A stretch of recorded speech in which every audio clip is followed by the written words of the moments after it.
여러분 안녕하십니까? 삼국지 목차를 따라가며 이야기로 풀어보는 이야기 삼국지 시간입니다. 종반으로 가면 갈수록 우리가 익히 알고 있는 삼국지의 주요 인물들이 다 사라지고요. 당시로는 굉장히 중요한 인물이었겠지만 우리들에게는 익숙하지 않은 이름들이 슬쩍슬쩍 이렇게 지나가는 것이 삼국지 후반부이기도 합니다. 강유는 조정의 권력 다툼에서 약간 밀리는 모양새를 보였습니다. 그래서 답중이라는 곳으로 병력을 끌고 둔전을 하러 출발을 해버렸습니다. 263년 7월 종회가 출전을 합니다. 사모사오에게 강유가 답중에 둔전을 일군다는 소식이 들어갔어요. 사마소는 촉의 훈련 상태나 군량 및 비축 상태가 더 커지기 전에 촉을 정벌할 마음을 먹게 됩니다.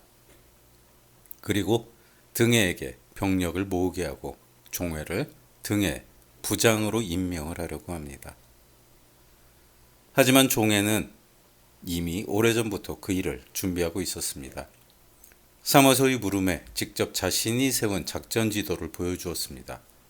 사마소는 종회가 믿음직스러워서 그를 아예 진서장군으로 임명하고 촉을 공격하는 대장으로 삼습니다. 사마소의 계획은 촉을 정벌하고 서천을 통하는 길과 합비를 통하는 길로 동호를 점령할 그런 생각이었습니다. 여러 번 형주 때 이야기를 했지만 다시 한번 기억을 되돌아보시기 바라겠습니다. 제갈량의 천하 3분지계 그리고 위나라에 일이 생겼을 때 형주에서 한 갈래 군사로 낙양으로 진군을 하고 서촉에서 장안을 통해 위로 진군을 하는 그런 계획을 세웠었죠. 동호의 노숙이 세운 계획은 합비를 통하는 그런 계책도 있었습니다. 그거의 역버전이라고 할 수가 있어요. 한편 대장이 된 종회는 우선 큰 배를 건조하기 시작을 합니다. 모두들 종회가 동호를 공격하실 것이라고 생각을 했습니다. 서촉을 공격하는 데는 배가 필요 없으니까요. 당연히 그렇게 생각을 하겠죠. 사마소도 깜짝 놀랐습니다. 왜 갑자기 배를 만들지? 그래서 종회를 불러서 물었습니다. 아니 우리가 촉을 정벌하려면 빨리 기습을 해야 될 텐데 왜 지금 한가하게 배를 만들고 있냐? 종회가 대답을 합니다. 우리가 배를 만들어서 동호를 공격한다고 소문을 내면 촉나라는 안심을 할 것입니다.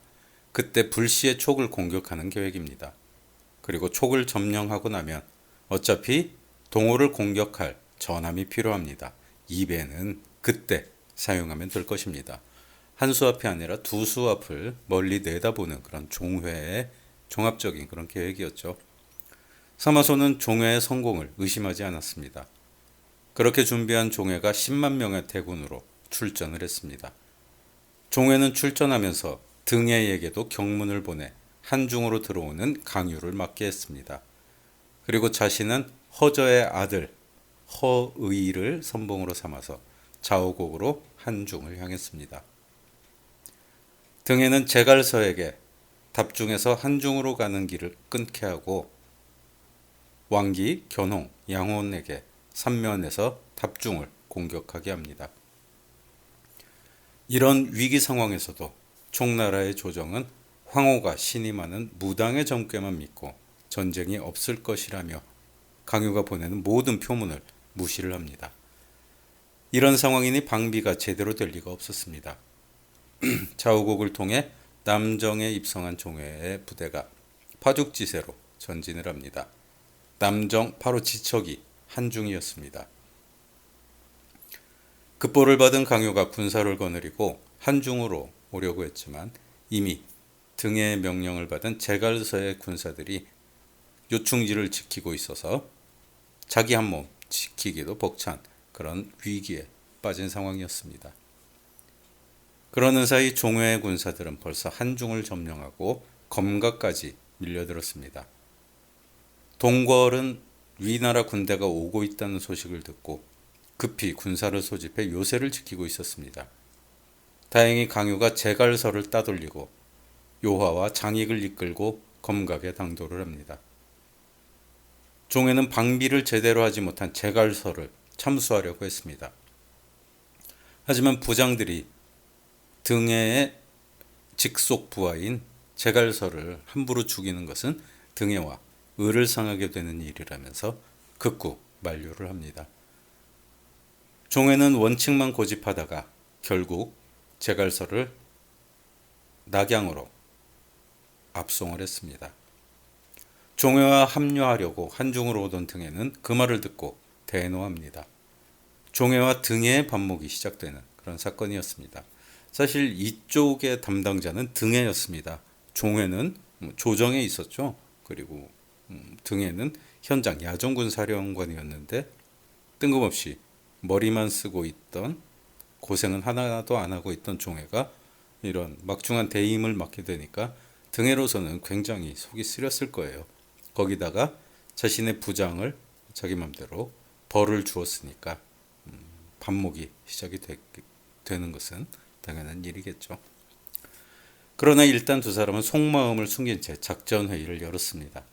등해는 은평의 소록길을 통해서 특공대를 성도로 보내는 방법을 제안을 합니다. 종해도 등해의 의견에 찬성을 하고요. 자신은 검각을 공격하기로 결정을 합니다.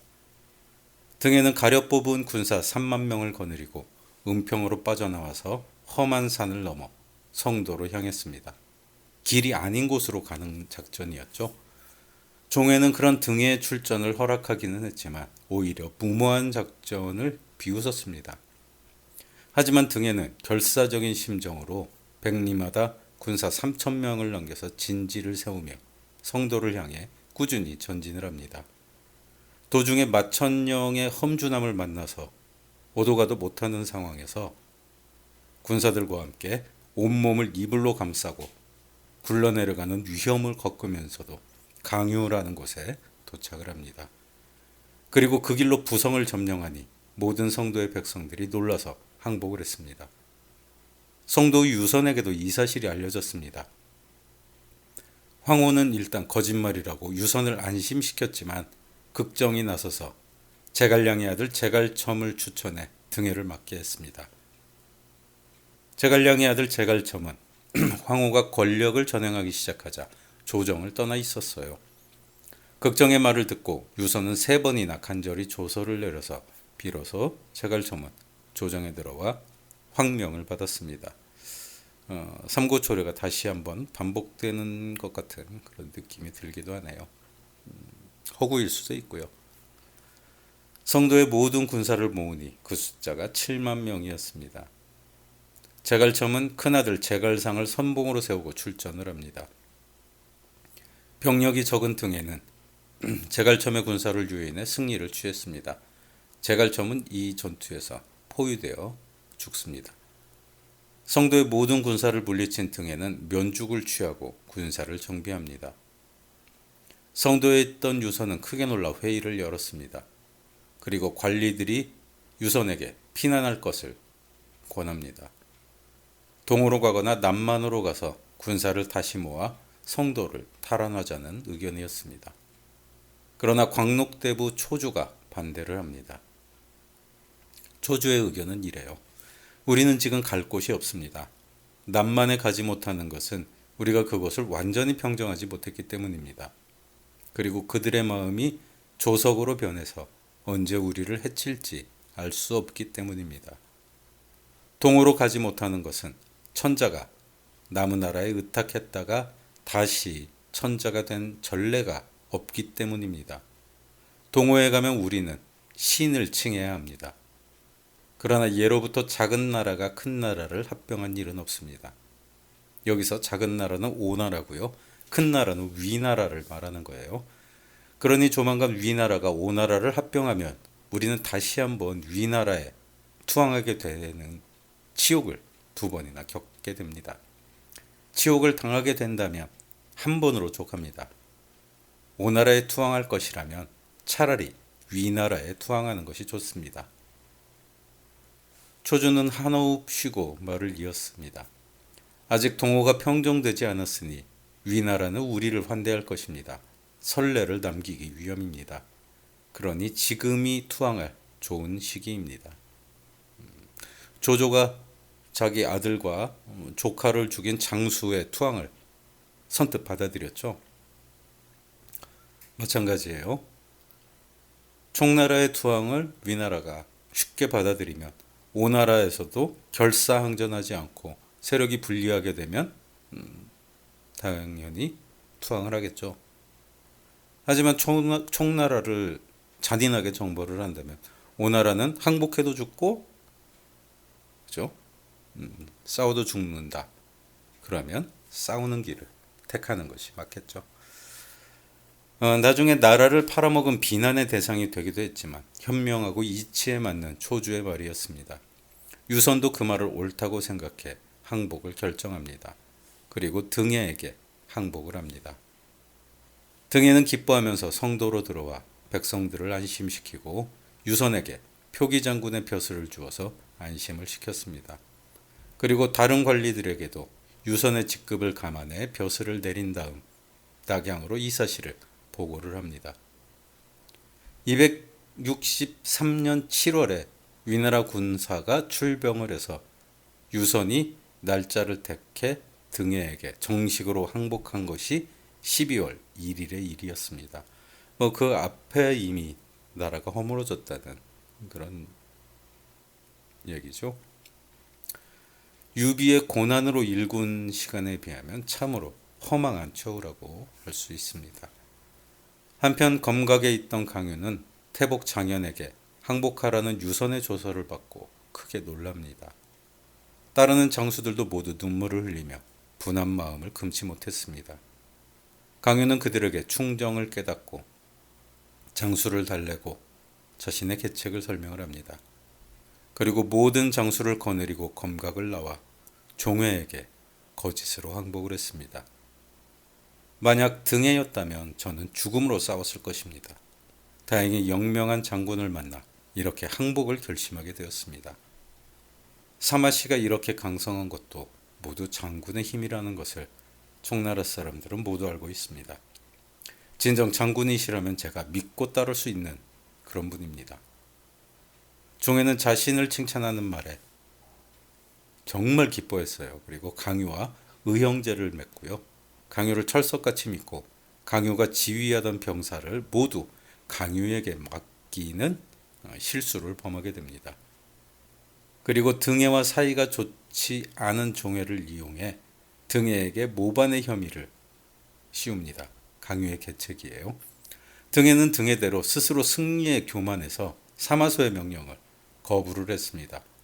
그러니까 이 사마소의 명령은 유선을 벌주라는 그런 내용이었어요. 근데 등해는 등해가 생각하기에 그것은 옳지 않다고 현장에서 판단을 한 거거든요. 제가 유선의 지위를 높이고 이곳에 그냥 두는 것은 아직 오나라가 평정되지 않았기 때문입니다. 이렇게 사마소에게 자신을 변명을 합니다. 변명이 아니라 상황의 설명이죠.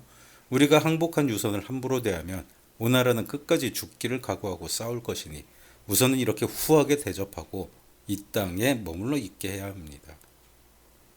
등해가 올린 보고서의 내용은 대충 이랬습니다. 일리가 있는 말이었지만 너무 월권을 하는 등해를 사마소가 곱게 봐주지 않았습니다.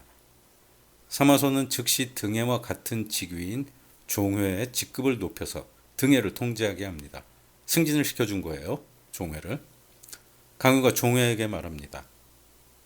등해는 출신이 비천한데 요행이 절벽을 굴러 내려가서 정말 운 좋게 뽀록구로 성도를 제압해 그게 정말 자신의 머리가 좋아서 능력이 좋아서 공을 이룬 것처럼 잘난 체를 하고 있다.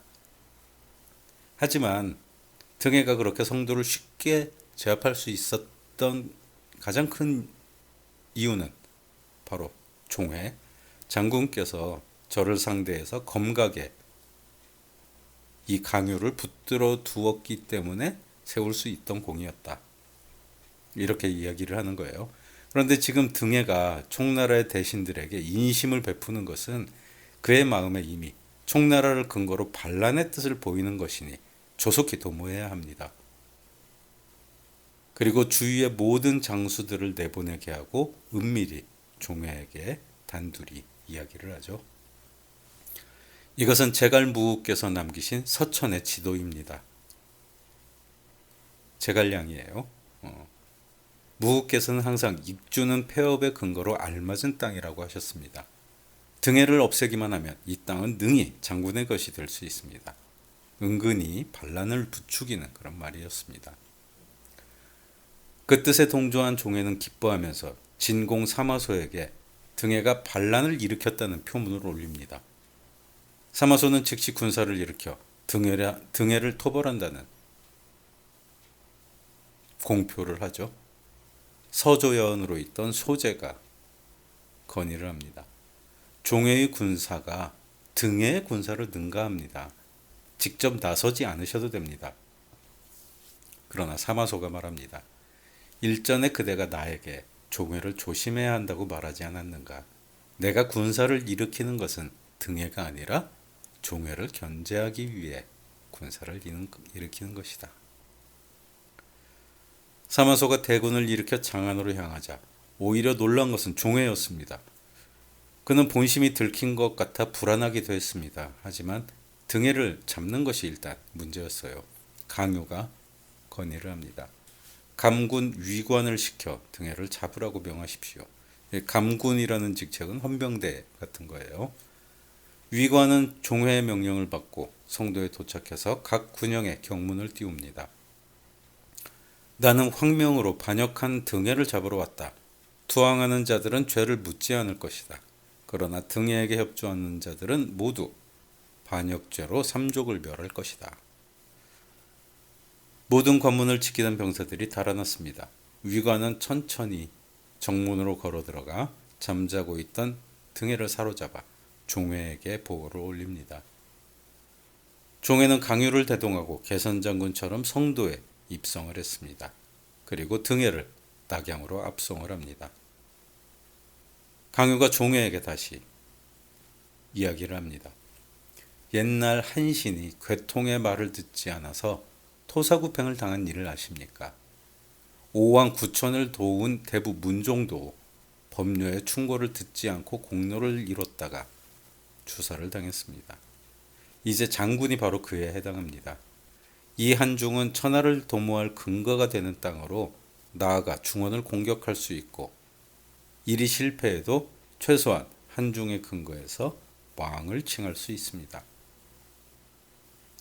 최근 곽태우가 승하하셨다니 그 유조를 받아 사마씨를 토벌한다는 명분을 세우고 거사를 일으키십시오. 종에도 기꺼이 그 뜻에 따르기로 했습니다. 강유는 은밀히 유선에게 편지를 보냅니다. 이제 머지않아 다시 종묘와 사직을 재건할 수 있으니 폐하께서는 조금만 더 치욕을 참고 기다리십시오. 이 강유가 반드시 이를 성사시키겠습니다. 강유는 바로 이런 상황을 노리고 거짓으로 종회에게 항복을 했던 것이었어요. 그러나 종회가 모든 장수들을 모아 자신의 뜻을 밝히고 반역하기로 한 사실을 감군 위관이 알게 되었습니다. 위관은 회의에 참석하지 않은 장수들에게 이 사실을 알리고 종회의 군막을 공격해 종회를 죽였습니다. 강유는 일이 여의치 않자 스스로 자결을 합니다. 남은 종회와 강유의 가족들은 모두 참수를 당했습니다. 유선도 이 일로 낙양으로 소환이 되었습니다. 상서령 번건, 시중 장소, 광록대부 초주, 비서랑 극정 등 몇 명만이 유선을 수행했습니다.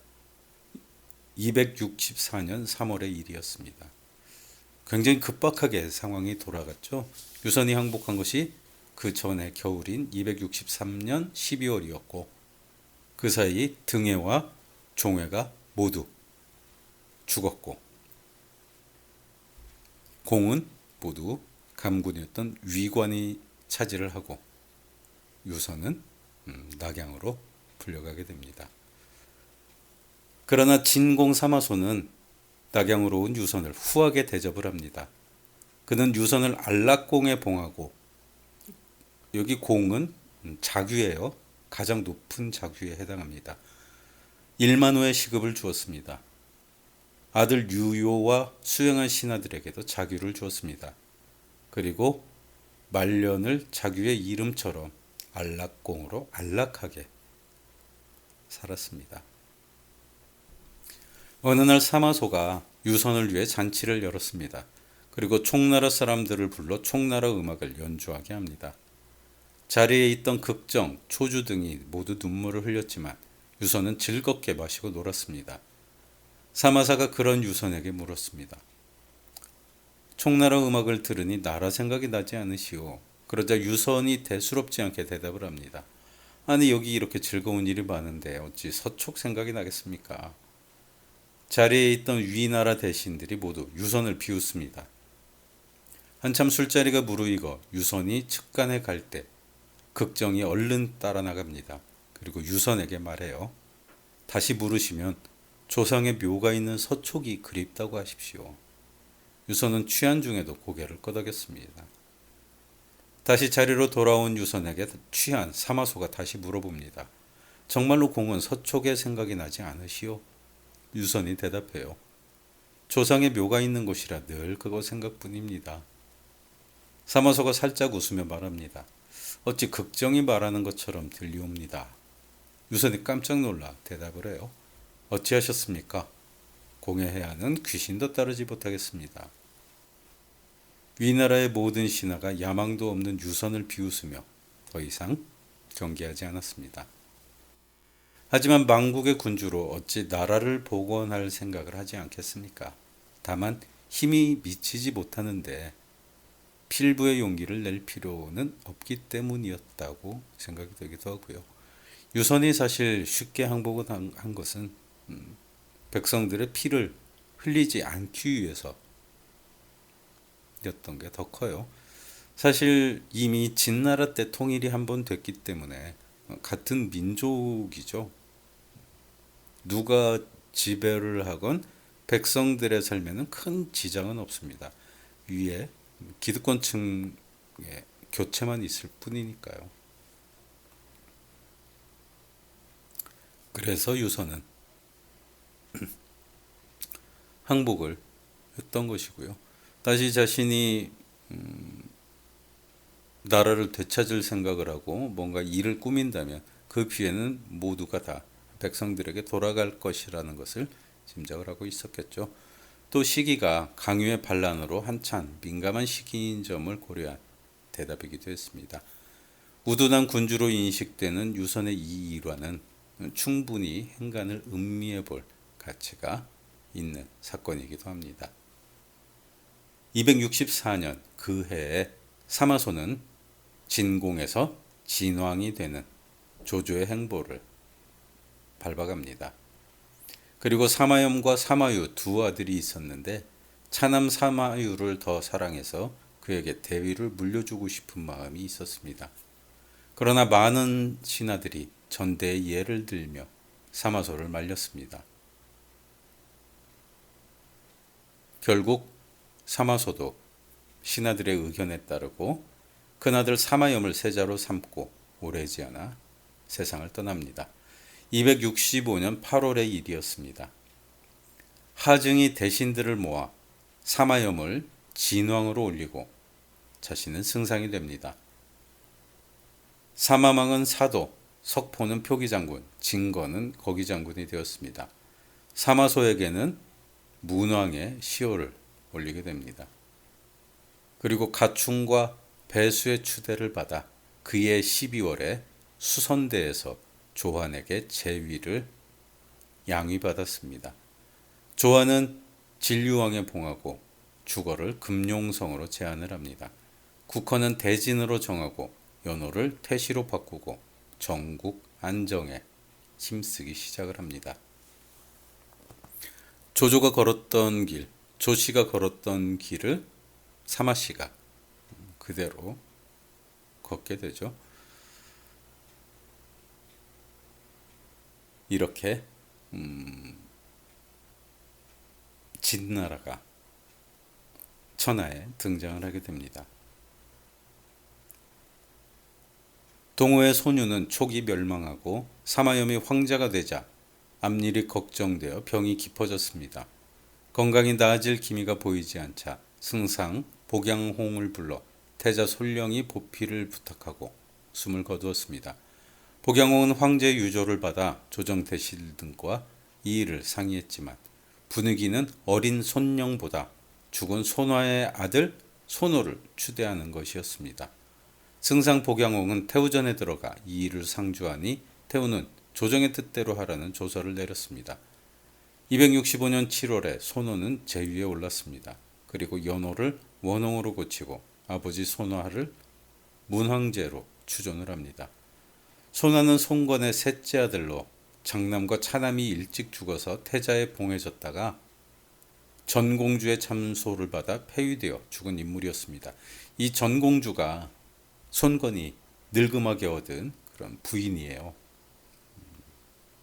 그러니까 손건은 굉장히 오랫동안 정권을 가지고 있었습니다. 거의 60년을 정권을 가지고 있었어요.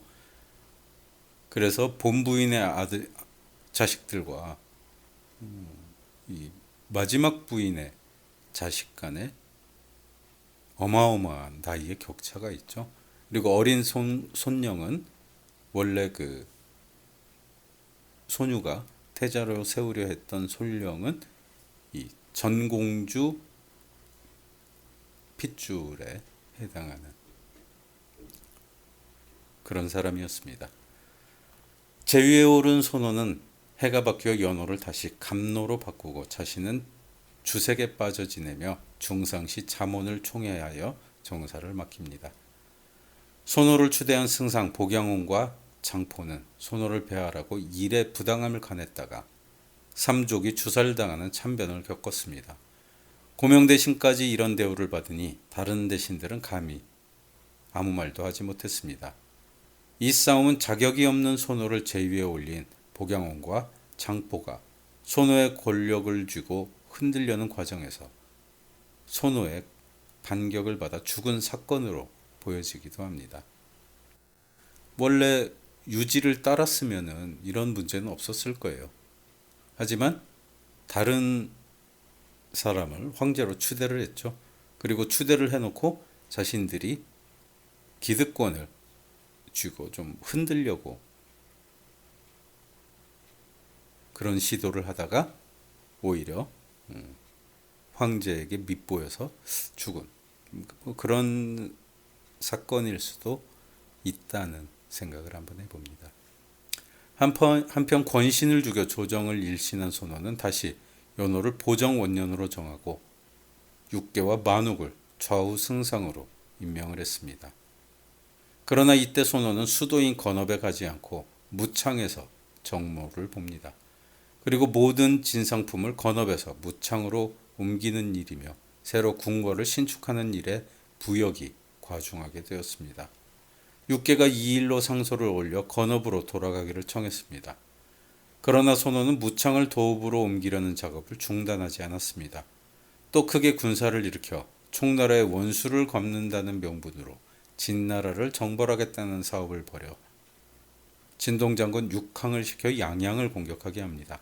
여기서 양양은 형주의 수도가 되죠. 중서승 화획이 이 일을 말리다가 관직에서 쫓겨났습니다.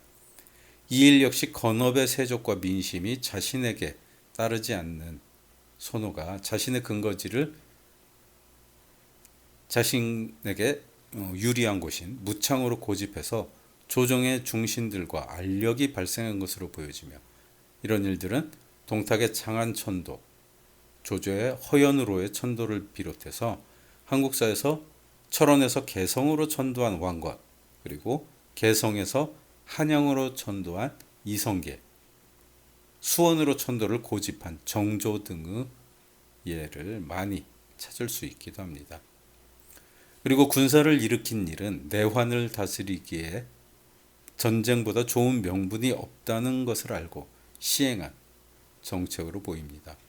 하지만 이유가 어찌 되었건 동호도 이미 그 내부가 완전히 썩어가고 있는 혼란한 상황을 맞이한 것은 분명합니다. 아마 다음 시간에 이야기 삼국지가 모두 끝날 것 같습니다. 오늘은 여기서 마치도록 하겠습니다. 감사했습니다.